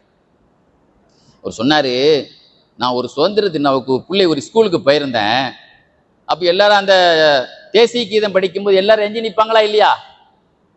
அப்ப இந்த செயற்கைக்கால் போட்டிருந்த அந்த போலியோவனால் பாதிக்கப்பட்டவங்க செயற்கைக்கால் போட்டிருப்பாங்கல்ல, கனமான இந்த இரும்பு, அதை போட்டவங்க மட்டும் எழிஞ்சு நிக்கல, அவங்க மட்டும் அப்படி உட்கார்ந்து இருந்தாங்க. நான் கேட்டேன், ஏன் அவங்க தான் செயற்கைக்கால் போட்டிருக்காங்களா? இல்லை, அந்த காலில் ஒவ்வொரு ஆட்களுக்கும் அந்த கால் வீட்டு 4 கிலோ இருக்கு அந்த இரும்பு. இந்த 4 கிலோ இரும்பு தூக்கி நிக்கிறதுக்கு அந்த காலுக்கு பலம் வேணுமா இல்லையா? ஆக இந்த செயற்கை கால் பொருத்திய கால் 4 கிலோ இரும்புனால அந்த பிள்ளைகளால எஞ்சி நிக்க முடியல, அதை தூக்கிட்டு. நான் பார்த்தேன், இனிமேல் தான் நாம என்ன செய்யணும். நம்ம எத்தனையோ என்ன விஞ்ஞானத்துல ஏவுகணையில சயின்டிஸ்ட்ல சாதனை படைச்சோம். இந்த போலியோல பாதிக்கப்பட்ட இந்த பிள்ளைகளுக்கு காலில் போடுற இந்த செயற்கை காலில் ஏதாவது ஒன்று லேசாக்கி கொடுத்துக்கு இந்த பலகீனமானவர்களுக்கு ஏதாவது செய்யணும்னு யோசனை பண்ணி 4 கிராம் 4 கிலோ எங்க இருக்கு, 4 கிலோ எங்க இருக்குங்க, 4 கிராம்ல என்ன செய்தேன், எல்லாத்துக்கும் நான் கண்டுபிடிச்சி ஒன்று செய்து கொடுத்தேன். அதுக்கு பிறகு அவங்க எழுந்து நிற்க ஆரம்பித்தார்கள். அதுதான் எனக்கு ரொம்ப சந்தோஷம் சொன்னார். பாருங்க, ஒரு பலகீனமான ஆளை பார்த்து, ஒரு பலகீனமான ஆட்கள் மீது நாம் என்ன செய்யணும். ரசூலுல்லாஹ்வுடைய காலத்துல ஒரு அப்பாவியான ஒரு மனுஷன் வெகுளி. சொன்னாங்க, சொர்க்கத்திலே அதிகமானவர்கள் விவரம் இல்லாதவங்க, அப்பாவியானவங்க, பிழைக்க தெரியாதவங்க நிறைய பேர் இருக்கான். இன்னைக்கு கிரிமினல் மெயின்ல நிறைய பேர் இருக்கான், அப்பாவியானவர்கள். அந்த மாதிரி தான் நிறைய இருப்பாங்கன்னா, அதுல கள்ளங்கபடம் இல்லாதவங்க, கெட்ட எண்ணம் இல்லாதவங்க. ஜுலைபீப்னு ஒரு சஹாபி இருந்தான். ஆனா அவங்க என்ன செய்வாங்கன்னா, பொம்பளைங்க சமையல் கேட்டு வரைக்கும் வந்துருவாங்க. வந்து பொம்பளைங்கள்ட்ட உட்காந்து பொம்பளைமா அதாவது விளையாண்டுட்டு இருப்பாங்க. அவங்களுக்கு நம்ம ஒரு பொம்பளைகிட்ட பேசுறோமே, இங்க வரக்கூடாது, அது அளவுக்கு விவரம் இல்லாதவங்க. சிலவங்களுக்கு சில பேர் அந்த அப்பாவித்தனமா இருப்பாங்களா இல்லையா?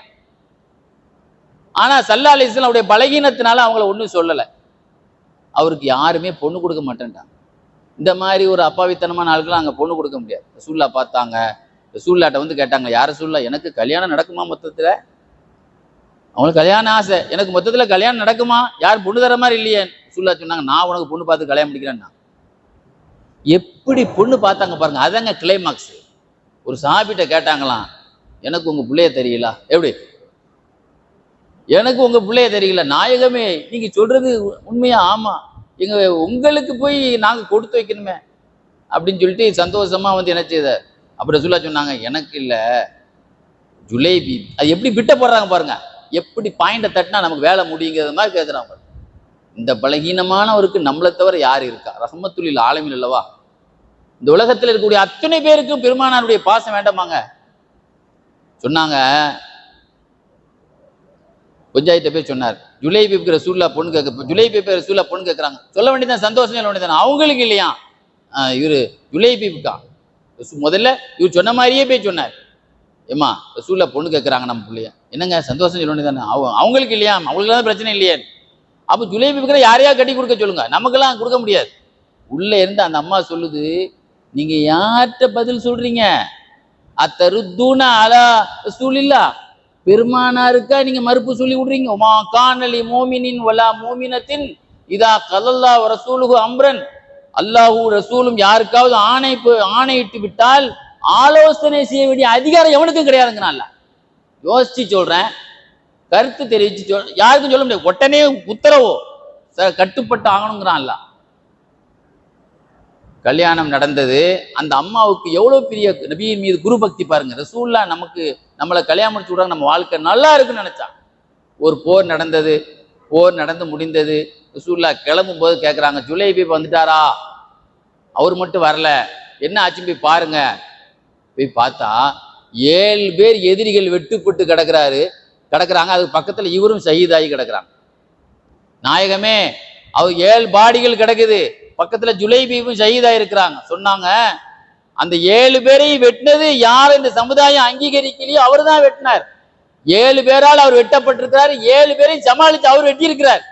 சொல்லிட்டு, நான் தான் அந்த ஜனாசாவை தூக்குவேன். ரசூல்லா 2 கையில தூக்கினான், ஒரு கை குழந்தைய தூக்குற மாதிரி. ஏன்னா ரசூல்லா தான் 20 வயசு வாலிப பலம் 60 வயசுலயே இருந்துச்சுலங்க. ஏன் அபூஜகில் பதிர் போர்லயே தளபதியா வரும்போது 100 சொர்க்கவாசியினுடைய பலத்தை பெற்ற ஆம்பளை ரசூல்லா ஹுனைன் போரை பத்தி நீங்க பாடம் நடத்தும் போது ரசூல்லா 12,000 பேர் ஓடிட்டாங்க, தாக்கு பிடிக்க முடியாம ரசூல்லா தான் இறங்கிட்டாங்க. வந்து பாருங்கப்பா, வந்து பாரு, நான் நிப்பேன்டான்னா.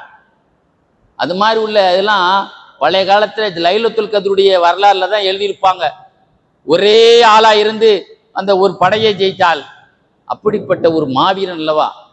2 கையில தூக்கிட்டு வந்தாங்க. ஃபமாலஹு சரீருஹு இல்லா சாயிது, ரசூலுல்லாஹ்வினுடைய 2 கையில் தான் அவர் சுமக்கப்பட்டு வந்தார். கபூர்ல வைக்கிற வரைக்கும் கட்டில் தூக்கிப்படாம தான் தூக்கிட்டு வந்தாங்க. சொல்லிட்டு சொன்னாங்களாம், நான் சொன்னதுக்காக ஜுலைபீபுக்கு அந்த பெண்ணை தலை சாய்த்த காரணத்தினால், யா அல்லாஹ் அல்லாஹும்ம சுப்பல் கைர அலைஹா சுப்பா வலா தஜால் ஐஷஹா கத்தன் கத்தா. ஆண்டவா, அந்த ஜுலைபீபுடைய மனைவிக்கு ஆறுதலுக்கா அந்த பெண்ணுக்கு நீ செல்வத்தை கொட்டு, வாக்கியத்தை கொட்டு, வாழ்க்கையில கஷ்டத்தை நீ காட்டக்கூடாதுன்னா எழுதுறாங்க. மதீனாவில் எப்பொழுதும் எவ்வளவு பெரிய கவர்மெண்ட் வேலை பார்த்தாலும் மாச கடைசியில் அவனுக்கு பணப்புழக்கம் இருக்காது. பார்த்திருக்கீங்களா? 25,000 ரூபாய்க்கு மேல காசு இருக்காதுங்க. ஆனா அந்த அம்மாவுக்கு எப்பொழுதும் செழிப்பு இருந்துகிட்டே இருக்குமா ரசூல்லாவுடைய துவாவுனால். ஏன்னா ஒரு பலகீனமான ஆளுக்கு ரசூல்லாவுடைய அந்த சொல்ல கேட்டு. நீங்க பாருங்க, அமெரிக்காவில் பார்லிமெண்ட்டுக்கு வெள்ள மாளிகைன்னு பேர் வச்சிருக்கான். அமெரிக்காவுடைய பார்லிமெண்ட்டுக்கு என்ன பேரு? வெள்ளை மாளிகையே இந்த பார்லிமெண்டை ஆள்றவன் ஒரு கருப்பன் நுழையக்கூடாது என்பதற்கு தான் பார்லிமெண்ட்டுக்கே வெள்ளை மாளிகைன்னு வச்சான். ஆனா அவன் ஆனது நடந்ததா? பாரக் ஒபாமா ஜனாதிபதி ஆனார் இல்லைங்க, அவர் என்ன வெள்ளை மாளிகையை அவர் என்ன ஆண் அழகரா? அவரு உலக அழகரா? அவர் இல்லையே, அவர் நீக்கிறோ தானங்க. ஆனால் நபிகள் நாயகம் ஸல்லல்லாஹு அலைஹி வஸல்லம் காபத்துல்லா வெற்றிக்கு வரும் பொழுது எல்லாரும் கூடி நின்று 10,000 பேர் 12,000 ரசூலுல்லாஹ் 10,000 பேரோட உள்ள வந்தாங்க. மக்கமா நகரமே திரண்டு நிக்கிறது. என்ன செய்யறாங்கன்னு காபாவை சுத்தம் பண்ணி விட்டு பிலால் ரலியல்லாஹு அன்ஹு பாங்கு சொல்ல சொன்னாங்க. பார்த்தவர்கள் என்ன புலம்பினார்கள் தெரியுமா? இந்த கருப்பனை, இந்த கருப்பு காக்காவை தவிர அல்லாஹ் காப்பாத்தணும், நாம சொல்லல, அவன் சொன்னது. இந்த கருப்பு காக்காவை தவிர முகம்மதுக்கு ஆள் கிடைக்கலையா இங்க நின்று ஏத்துறதுக்கு? இன்னொரு ஆள் சொன்னானா, நல்ல வேலை எங்க அப்பெல்லாம் செத்துட்டான் இந்த அருவருப்பான காட்சியை பாக்குறதுக்கு முந்தி. என்ன சொன்னானா? இந்த அருவருப்பான கன்றாவியை பாக்குறதுக்கு முந்தி இப்படி ஒரு கருப்பனை காபால ஏத்தி விட்டு முகம்மது பண்ற இந்த கூத்தையெல்லாம் பாக்குறதுக்கு முந்தி எங்க அப்பா போய் சேர்ந்துட்டான். நான் ஒருத்தன், இது தாண்டா என் கிளைமாக்ஸ் என்று ரசூலுல்லாஹ் காட்டினான்.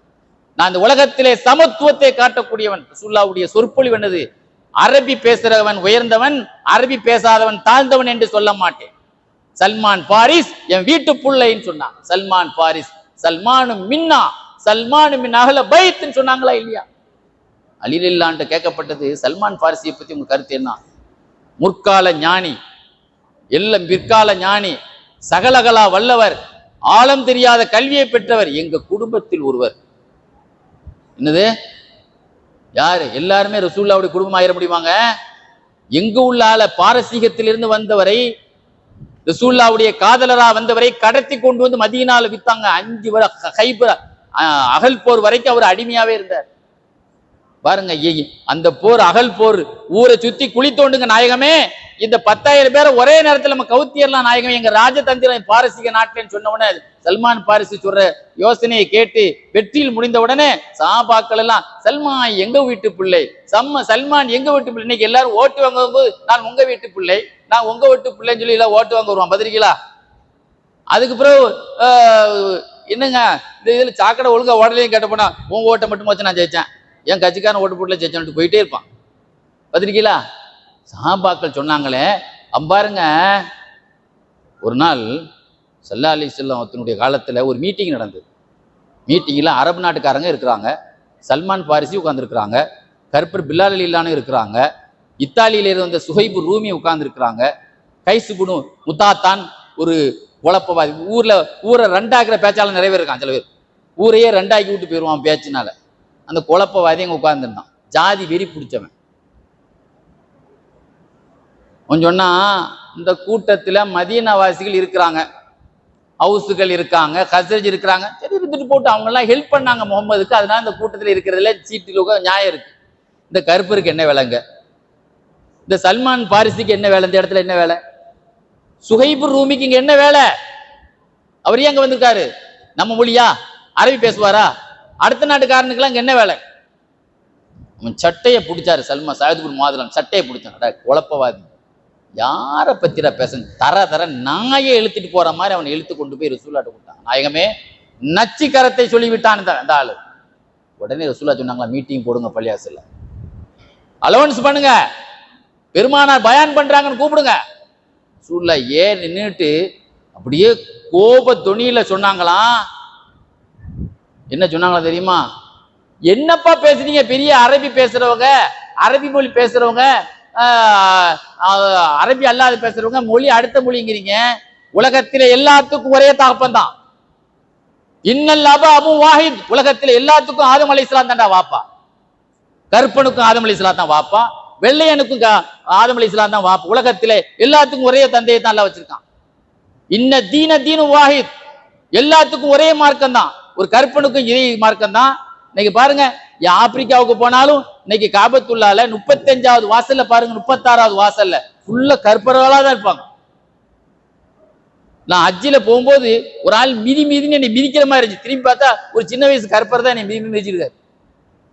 இன்னைக்கு ஹஜ்ஜில் அஸ்வத் கல்ல தொங்குறதுக்கு கிளவி, கருப்பு கிளவிகள் தொங்குறாங்க அங்க. ஹஜ்ஜில் அஸ்வத் கல்ல முத்துறதுக்கு யாருக்கும் அந்த தைரியம் இல்ல. வாட்டா சாட்டமான கருப்பர்கள், கருப்பியர்கள் தான் நிக்கிறாங்க அது பக்கத்துல. நான் முத்திருவேன். எவ்வளவு பெரிய சமத்துவத்தை ரசூலை உருவாக்கி விட்டாங்க பார்த்தீங்களா? சொன்னாங்களாம், உலகத்திலே எல்லாத்துக்கும் ஒரே மார்க்கம் தான், உலகத்திலே எல்லாத்துக்கும் ஒரே இறைவன் தான், ஆப்பிரிக்கனும் அல்லாஹ் அக்பர் தான், வெள்ளையனும் அல்லாஹ் அக்பர் தான். நீ லண்டன்ல போனாலும் அவன் வந்து இங்கிலீஷ்ல அல்லாஹ் அக்பர் சொல்லப்படுறதில்ல, அவனும் அல்லாஹ் அக்பர் தான் சொல்லணும். உலகத்துல எல்லாத்துக்கும் ஒரே ஆண்டவன், இன்ன தீனு வாஹித், உலகத்துல எல்லாத்துக்கும் ஒரே மார்க்கம், உலகத்துல எல்லாத்துக்கும் ஆதம் அலைஹிஸ்ஸலாம் தான், உலகத்துல எல்லாத்துக்கும் ஒரே ஆண்டவன் தான், இன்ன ரப்புன் வாஹித். அரபி மொழி பேசுனா அரபி பேசுறவன் அர்த்தம், அதுக்காக அவன் தான் உயர்ந்தவன் அர்த்தமா? சொல்றவர் ஒரு அரபி, இன்னி உஹிப்புல் அரப், நான் அரபி மொழியை விரும்புகிறவன் என்றால் என்னுடைய மொழி சொர்க்கத்து மொழி, என்னுடைய மொழி குர்ஆனுடைய மொழி, என்னுடைய மொழி. ஏன்னா நாளைக்கு அல்லாஹு தாலா சொர்க்கவாசிகளை பேசக்கூடிய மொழின்னு சொன்ன நபி சொல்றாங்க, அரபி பேசுனா அரபி பேசுறவர், தமிழ் பேசுனா தமிழ் பேசுறது அர்த்தம். அதுக்காக வேண்டி இப்படி இல்லாம நீங்க வந்து தரங்கிட்டு பேசுறது. ஜெசி ஓவன் சொல்லி உலகத்துல முதல்ல கர்த்தராவுத்தர் கல்லூரியுடைய பேராசிரியர், இது ஒரு மீலாது விழாவில் நடந்ததுதான். நான் எப்பவுமே சில பேச்சாளர்கள் பெரிய அறிஞர்களுடைய சொல்ல வந்து மேற்கோள் காட்டுவேன். அதுக்காக சொல்ற, கர்த்தராவுத்தர் கல்லூரியுடைய முதல்வர் ஒரு கூட்டத்தில் ஒரு பட்டிமன்றத்தில் பேச வந்திருந்தார். அவர் ஒரு செய்தி, அவருடைய தீர்ப்புல பேசுறதுக்கு முந்தைய ஒரு அற்புதமான ஒரு செய்தி சொன்னாரு. அதாவது ஹிட்லர் ஜெர்மனியை ஆண்டு கொண்டு இருக்கக்கூடிய காலத்துல 1932 முதலாம் ஒலிம்பிக் போட்டி நடக்குது. ஒலிம்பிக் போட்டி, முதலாம் ஒலிம்பிக் போட்டி நடக்குது. அதுல ஒரு 4 ஓட்டப்பந்தயத்துல 4 பதக்கத்தை ஒரு வாலிபர், ஒரு ஓட்டப்பந்தய வீரர் பெற்றுட்டார். அத பரிசை வந்து பரிசளிப்புலால ஹிட்லரை வச்சு அந்த பரிசை கொடுக்கணும்னு அந்த ஒலிம்பிக்கினுடைய நிர்வாகம் முடிவு பண்ணிச்சு. ஹிட்லரும் வந்தார், பரிசளிப்பு 4 பதக்கத்தை எடுத்தார். அந்த வீரருக்கு போடுறதுக்காக வேண்டி எழுந்தாரு, போடாம ஆளை பார்த்துட்டு கீழே உட்காந்துட்டார். போடாம உட்காந்துட்டாருங்க. இந்த ஆளும் கழுத்தை நீட்டினார் அந்த வீரர். ஏன் உட்காந்துட்டாருன்னா, அவர் ஒரு கருப்பு, அவர் ஒரு நீக்ரோ. சொன்னாரு, கருப்பனும் குள்ளனும் அவன் மனுஷனே கிடையாது, இவன் ஓட்டப்பந்தயத்தில் இவன் ஜெயிச்சிருக்கிறான்னு சொன்னா இவன் மனுஷ பிறவியே கிடையாது. மனிதனுடைய பரிணாம வளர்ச்சி கருப்பனுக்கு கிடையாது.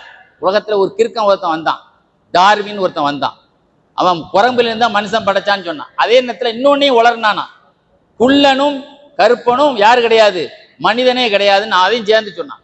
அதனால மிருகத்தோடு ஓட்டப்பந்தயம் வச்ச நம்ம ஜெயிப்போமா, மிருகம் ஜெயிப்போமா? மிருகம் தானே ஜெயிக்கும். இவன் மிருகம், அதனால இவனுக்கு நான் பரிசு கொடுக்கறத கேவலமா நினைக்கிறான். எவ்வளவு மோசம் பாருங்க. எவ்வளவு பெரிய, இன்னைக்கு பிலால் தான் எனக்கு பாங்கு சொல்லுவார் சொன்னாங்களா இல்லையா ஸல்லல்லாஹு அலைஹி வஸல்லம்? பிலால் குரல் கூடவா அப்பாஸ் ரலியல்லாஹு சத்தம் போட்டா 8 மைலுக்கு சத்தம் போடுவாங்களாம். மைக் இல்லாத நேரத்திலேயே ஸ்பீக்கர் கூட 8 மைலுக்கு கேட்காதுங்க. 8 மைலுக்கு சத்தம் போடக்கூடிய அப்பாஸ் ரலியல்லாஹுக்கு அந்த போஸ்டர் கொடுக்காம கருப்பர் பிலால் என்னுடைய காலடியில வாங்க. ஒரு தடவை அப்துல் கலாம் இருக்காரு, அவர் ஜனாதிபதியா இருக்கும்போது ராமேஸ்வரத்துக்கு வந்தார். இந்தியா டுடேவில் பத்திரிகையில் அந்த செய்தி வந்துச்சு, இந்தியா டுடேல. அதுல அவர் மகரிப் தொழுகைக்கு வர்றாரு ராமேஸ்வரத்துக்கு. அவர் லேட் ஆகி போச்சு, ஜமாத் ஆரம்பிச்சாச்சு. இவர் கடைசி சப்புல நிக்கிறார், ஜனாதிபதி கடைசி சப்புல நிக்கிறாருங்க. கடைசியில் நிற்கும் போது நம்ம சுஜூ செய்யும் போது முன்னால நிக்கிற ஒரு ஆளுடைய காலில் தானே நம்ம நெத்தி படும். அப்படித்தானுங்க பள்ளியாசல், அப்படித்தானுங்க படும். இது தலைவர் இடம், இது செக்ரட்டரி இடம் அப்படின்னு நம்ம எல்லாத்தையும் பிரிக்க முடியாது. இது ஒரு தொழிலதிபர் இடம், இது வந்து ஒரு பண்ண அப்படிங்க. அந்த பள்ளியாசல் அப்படி கிடையாது, எல்லாமே சமந்தானங்க. இமாமுக்கு மட்டும்தான் அந்த இடம். அப்போ ஒரு இந்திய பத்திரிகை வந்து போட்டோ எடுத்தான், பாத்தீங்களா? ஒரு நாட்டினுடைய ஜனாதிபதி அந்த ஊருடைய பள்ளிவாசல்ல ஒரு சாதாரண ஒரு குடிமகனுடைய காலில் அவருடைய நெத்தி இருக்கு. இதுதான் சமத்துவம். இதைத்தான் பெருமானார் கொண்டு வந்தார். ரசூலுல்லாஹ்வுடைய வீட்டுல 2 தொட்டில் தொங்குமா. ஒன்னு உசாமா ரலியல்லாஹு அன்ஹு, ரசூலுல்லாஹ்வுடைய அடிமையினுடைய மகன். இன்னொன்னு ரசூலுல்லாஹ்வுடைய பேரன் ஹுசைன் ரலியல்லாஹு. ஒரு பக்கம் அடிமையினுடைய தொட்டிலையும் ஒரு பக்கம் தம் பேரனுடைய தொட்டிலையும் ஆட்டக்கூடிய ஒரு சமத்துவத்தை இந்த உலகத்துல இதை விட சொல்றதுக்கு எவனுக்கு ரைட் இருக்கிறது? ரசூலுல்லாஹ்வுடைய சமத்துவத்தை. அதனாலதான் இன்னைக்கு எலெக்ஷன்ல ஆள்றவன கட்சி துவங்கல இருந்து எவனாவது அந்த ஹஜ்ஜத்துல் விதால ஜாதி இல்லையடி பாப்பா பாரதியார் எழுதினார். 1000 வருஷத்துக்கு முந்தி தத்துவமாக பேசி பள்ளிவாசலில் பொறிக்கப்பட்ட விஷயத்தை ஆளும் அரசாங்கமும் செய்யறதில்லை, ஆளும் இந்தியாவும் செய்யறதில்லை. உலகத்தில் உள்ள எல்லாரும் செய்திருந்தால் எங்கேயுமே ஜாதி கலரமே வந்திருக்காது, எங்கேயுமே ஆணவ படுகொலையே வந்திருக்காது, எங்கேயுமே எந்த பிரச்சனை வந்திருக்காது. அமெரிக்காவில் ஒரு பெரிய இலக்கியவாதி இருந்தார். அவர் புக்கர் வாஷிங்டன், அவர் பேர் புக்கர் வாஷிங்டன். ஒரு அவர் இலக்கியவாதி ஆகிறதுக்கு முந்தி ஒரு சர்ச்சுக்கு வந்தார். பாதிரியார் சொன்னார், உள்ள நுழையாத, நீ கற்பேன், நீக்ரோக்கெல்லாம் உள்ள வரக்கூடாது, வெளியே போ. அவருக்கு வெக்கமா போச்சு. எல்லாரும் உள்ள இருக்காங்க, நம்மளை மட்டும் வெளியே நிறுத்தி பாதிரியார் திரும்ப போய் சொல்றாருன்ட்டு ரொம்ப வெக்கமா போச்சு. அவர் ரோசப்பட்டு சொன்னாரு, போயா நீ, ஏன் என்னுடைய தேவன் எனக்கு என்னுடைய தேவை விஷயத்தை டைரக்டா எனக்கே நேரடியா கனெக்ஷன்ல சொல்லுவார் அப்படின்னு சொல்லிட்டு வந்துட்டாரு. என்ன சொல்லிட்டு வந்துட்டாரு? என்னுடைய இயேசு, என்னுடைய தேவன் எனக்கு நேரடியாக எனக்கு தேவையானதை சொல்லுவார், நான் உள்ள வர தேவையில்லைன்னு போயிட்டார். பின்னால பெரிய இலக்கியவாதியா ஆகி அது அமெரிக்காவில் ஃபேமஸ் ஆன பிறகு திரும்ப வந்தார். திரும்பவும் உள்ள அனுமதிக்கலங்க. முதலாவது சாதாரண கற்பர், இப்போ ஒரு பெரிய இன்டர்நேஷனல் பெரிய ஃபேமஸ் ஆகிட்டாரு. அப்போ அந்த பாதிரியார் சொன்னாராம், அன்னைக்கு தான் யோசப்பட்டு சொன்னீங்களே, எங்க தேவன் எனக்கு தேவையானதை சொல்லுவார்னு சொல்லலையா? சொன்னாரு. அவருடைய அந்த மதி நுட்பத்தால் சமாளிச்சார். சொன்னாரு, நானே சர்ச்சைக்கு போறதில்லை, நீ ஏன் போறேன்னு என்கிட்ட சொன்னாரு அப்படின்னு அது உன்கிட்ட சொல்லதான் வந்தான். எவ்வளவு பெரிய ராஜதந்திரம் பாருங்க. இந்த மாதிரி எல்லாம் உலகத்திலே அமெரிக்கா செய்யாத வேலையை, ஆப்பிரிக்கா செய்யாத வேலையை பாருங்க. ஒரு கருப்பர் என்பதற்காக அமெரிக்காவில் ஒரு போலீஸார் அடித்தே கொண்டார். எல்லாம் தெரியுமா இல்லையா? அமெரிக்கா முழுவதும் கலவரமான ஒரு கருப்பரை அடிகண்டமா போட்டு அடித்து கொண்டார். இப்படி நீங்க பாத்தீங்கன்னு சொன்னா பெருமானார் ஸல்லல்லாஹு அலைஹி வஸல்லம், குறிப்பை திறந்துன்னு வைங்களேன், ஒரு முடிவுக்கே போவாது. அதனால நான் குறிப்பை மூடிய வச்சுக்கிட்டேன். ஏன்னா இந்த தலைப்புங்கிறது நம்முடைய சமத்துவத்தை பத்தி பேச ஆரம்பிச்சா, இனப்படுகொலை பத்தி பேச ஆரம்பிச்சா, வெளி விஷயத்தை பத்தி பேச ஆரம்பிச்சா, இது ஒரு தொடராகவே பேச வேண்டிய தலைப்பு. இது ஒரு சப்ஜெக்டுக்குள்ளேயே இது நிற்காது. பெண்களுடைய உரிமைகள், கருப்பருடைய உரிமைகள் பாருங்க. அடிமைகள் எல்லாம் உங்கள் சகோதரர்கள். இந்த உலகத்துல இந்த தத்துவத்தோடு யாராவது சொல்லியிருக்க முடியுமாங்க? இஹ்வானுக்கும் ஹவலுக்கும், உங்கள் அடிமைகள் உங்கள் சகோதரர்கள் சொல்ல எவ்வளவு பெரிய தத்துவத்தை சொன்னாங்க பாருங்க. உங்க சகோதரர்கள்ங்கிறாங்க ஸல்லல்லாஹு அலைஹி வஸல்லம். ஒரு ஆளு, ஒரு பொம்பளை பிள்ளை வந்துச்சு ரசூலுல்லாஹ்வுடைய சபையில. ஒரு ஆள் உட்கார்ந்தார். அந்த பொம்பளை பிள்ளைய என்ன செய்தாரு? ஒரு ஆம்பளை பையனும் வந்துச்சு. அந்த ஆம்பளை பையனை முத்தி அவர் என்ன செய்தாரு? மடியில வச்சார். ஒரு பொம்பளை பிள்ளையும் அங்கேருந்து வந்துச்சு, அதை முத்தாம மடியில வச்சார். ரசூலுல்லாஹ் சொன்னாங்களாம், இது சமமாப்பா? ஆம்பளை பிள்ளையும் உன் பிள்ளைதான், பொம்பளை பிள்ளையும் உன் பிள்ளைதான், அதை மட்டும் முத்துற, இது முத்தலையே, முத்தத்துல கூட நீங்க சரிசமம் செய்ய வேண்டும். பொம்பளை பிள்ளைக்கு முத்தாம ஆம்பளை பிள்ளைக்கு முத்துற, இன்னக்கெல்லாம் தஸ்தபின்னு சொன்னாங்களாம், நீ நேர்மையா நடந்து கொள்ளலை என்று சொன்னாங்க. கண்ணியத்துக்குரியவர்களே, இப்படி நீங்க பார்க்கிற பொழுது நிறைய விஷயங்களை நம்ம சொல்லிக்கிட்டே போலாம். யா ஐயுவல்லதீன ஐயுன்னாசுன்னா ஹலக்னாக்கும் மின் தக்கரி வ உன்சா, உங்களுக்கு இஸ்லாத்திலே ரெண்டே ஜாதிங்கிறான் அல்லாஹ் குர்ஆன்ல. ஆண் ஜாதி பெண் ஜாதி தான். உலகத்திலே ஒவ்வொருத்தரையும் ஆண்ல இருந்து படைச்சோம், பெண்ல இருந்து படைச்சோம். உலகத்துல இந்த ரெண்டு ஜாதியை தவிர வேற ஜாதியே கிடையாதுங்கிறான் அல்லாஹ். இதை சொல்றதுக்கு என்ன காரணம் தெரியுமா? முதல்ல ஒரு நிகழ்ச்சி நடந்தது ரசூலுல்லாஹ்வுடைய காலத்துல. ஆப்பிரிக்கால இருந்து ஒரு மனிதர் வந்தார். அவர் ரசூலுல்லாஹ் பஜார்ல வாக்கிங் போயிட்டு இருக்கான். தப்சீர்ல எழுதியிருப்பாங்க பாருங்க இந்த சம்பவம், ஆயத்தினுடைய பின்னணியில. ரசூலுல்லாஹ் மார்க்கெட்டுக்கு, மதீனாவுல மார்க்கெட்ல போயிட்டு இருக்கும்போது மார்க்கெட்ல இருந்து ஒரு அடிமை விற்கப்படுகிறார். அந்த அடிமை சொல்கிறார், என்னை யார் வாங்குறார்களோ ஒரே கண்டிஷன், 5 வேளை ரசூலுல்லாஹ்வுக்கு பின்னால நான் தொலை போவேன், அதுக்கு அனுமதிக்கணும். ரசூலுல்லாஹ்வுக்கு பின்னால 5 வேளை தொழுகையில நான் கலந்து கொள்ளுவேன், அது கண்டிஷன்ல எனக்கு வாங்கணும். ஒரு ஆள் வாங்கினார், 5 வேளையும் தொழுகையில கலந்துக்கிட்டார். ஒரு நாள் தொழுகை வரல. ரசூலுல்லாஹ்வுடைய ஃப்ரெண்ட்கிட்ட கேட்டாங்களாம், எப்பா அந்த கருப்பர் எங்கப்பா? சோம் இல்லை. ரசூலுல்லாஹ் வீட்டுக்கு விசாரிக்க வந்தாங்களாங்க. ரசூலுல்லாஹ் அந்த கருப்பரை விசாரிக்க வீட்டுக்கே வந்தாங்களாம். கொஞ்ச நாள் கழிச்சது அவரு கேட்டாங்களா, அவர் எங்க இருக்கிறாரு? நாயகமே, அவர் ரொம்ப சீரியஸா அப்பமோ இப்பமோ அவர் நிலைமை ரொம்ப ஊசல் அடிட்டுன்னு ஒரு சூழல் உள்ளே வந்து ஓடினாங்களாம். வீட்டில் போய் உட்கார்ந்த உடனே கொஞ்ச நேரத்தில் ரூஹு போனது. ரசூலுல்லாஹ் சொன்னாங்களாம், நான் தான் குளிப்பாட்டுவேன், நான் தான் என் கையால் அவரை அடக்குவேன். சஹாபாக்கள்லாம் அப்படியே பிரமிச்சு போயிட்டாங்க. ரசூலுல்லாஹ் தன்னுடைய வீட்டில் உள்ள ஜனாசாக்களை கூட யாரா சீட்டுன்னு விட்டுருவாங்க. ஆனா இந்த கருப்பரை நான் தான் குளிப்பாட்டுவாங்கிறாங்க. இந்த கருப்பரை அப்படின்னா என்ன இப்படி ஒரு பக்தியா? அப்பதான் அல்லாஹ் சொன்னா, இந்த உலகத்திலே ரெண்டே ஜாதி தான். ஆப்பிரிக்கால ஒரு மனிதர் வந்தாராம். வந்து ரசூலுல்லாஹ்ட்ட கேள்வி கேட்ட, நாயகமே, நீங்க எவ்வளோ பெரிய சிறப்பு பெற்றிருக்கீங்க, உலகத்திலே நீங்க தான் நாயகமே, அழகான மனிதர், ரசூலுல்லா மாதிரி அழகான ஆள் உலகத்துல கிடையாது. அழகிலும் நீங்கள் மேன்மையான ஆள், அதே மாதிரி குணத்திலையும் கூடின ஆள். நீங்க சொல்றதை நானும் அமல் செய்து சொர்க்கத்துக்கு போனா உங்களோடு நான் சொர்க்கத்தில் இருப்பேனா நாயகமே? ஆமா. அன்னைக்கு பழைய முன்னாள் முதலமைச்சர் தேர்தலுக்கு பிரச்சாரத்துக்கு போயிட்டு இருந்தார். மதுரைக்கு வந்த உடனே நானும் உங்க இதுல கார்ல ஏற்றானே, ஏறாதீங்க ஏறாதீங்க ஏறாதீங்கன்னு கத்துறாரு. முன்னாள் முதலமைச்சர் ஒரு ஆளு என் கார்ல ஏறக்கூடாது. பாருங்க, ரசூல் ஸல்லல்லாஹு அலைஹி வஸல்லத்தை பத்தி சொல்லுவாங்க, அபூ ஹுரைரான்னு ரசூலுல்லாவை பின்னால அடிமையை வச்சு கூட்டு போவாங்களாம். யாரை வச்சுக்கிட்டு? பின்னால நம்ம அடிமை யாரை வச்சு கூட்டு போவாங்களா? எவ்வளவு பெரிய பாக்கியம் பாருங்க. ரசூலுல்லா கழுதையில் பயணம் செய்வார்கள் பணிவுக்காக, கீழே இருப்பாங்க, தரையில இருந்து சாப்பிடுவாங்க பணிவுக்காக, பால் கறப்பாங்க, துணி தைப்பாங்க, செருப்புக்கு வாறு போடுவாங்க. அடிமை கூப்பிட்டா கூட போவாங்க பின்னாலேயே.